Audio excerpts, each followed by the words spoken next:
everybody, Kevin Lynch here from Westminster Wealth Management. Hey, I figure I'd give you a quick 4 to 5 minute update here on what last year's most frequently asked questions were with regard to Medicare.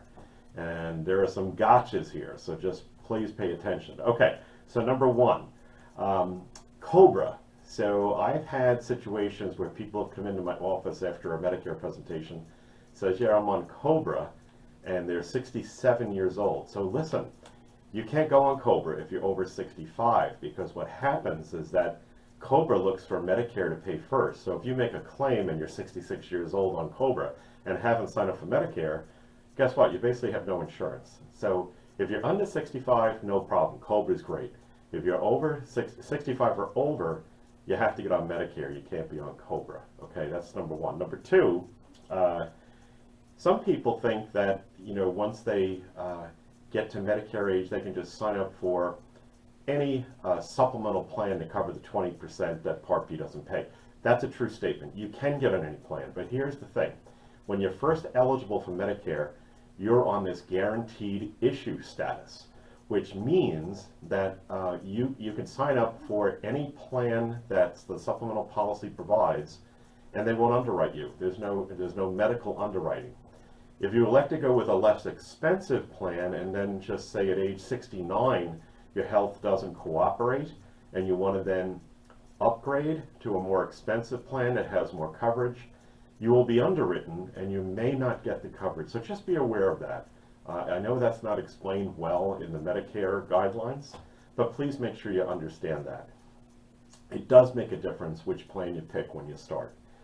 Thirdly, I've had people goof this up too. So if you're on any part of Medicare that includes Part A that does not cost any premium for the first 60 days you're in the hospital, that's hospital coverage. If you're on any part of Medicare, you cannot continue to contribute to an HSA, a health savings account. Now, the health savings account is that account you can use when you have a high deductible health plan. But if you're on any part of Medicare, you cannot participate in the HSA. I have seen people mess that up, so please be aware of that. That was number three. Number four, please make sure that every year you check your prescription drug coverage. Oh, but you might say, oh, but Kevin, I haven't changed any of my prescriptions. They're all exactly the same dosage, etc.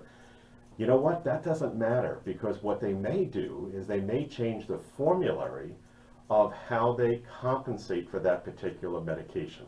So just go online at Medicare.gov, check the plan, make sure you have your drugs, put it in, just make sure that the plan you're on is still the most cost effective, okay? And lastly, I'm going to call this one do the math. I have a lot of people turning 65, they basically say, you know what, I'm just going to go on my husband's, or I'm just going to go on my wife's health plan. They are still working for a company of 20 more people. I say to you, do the math, because what I'm seeing going on is many of the corporations in the country, they're increasing the cost of that trailing spouse to be on their health care plan to the extent that it's actually more expensive to be on the corporate health care plan than it would be to go on to Medicare. And quite frankly, Medicare really is not bad coverage. It really is very good. So just do the math. Just make sure that you haven't hit the threshold where the cost, the premium cost of you going on the corporate plan exceeds that which you pay on Medicare. Okay, those are my 5. Have a great day, everybody.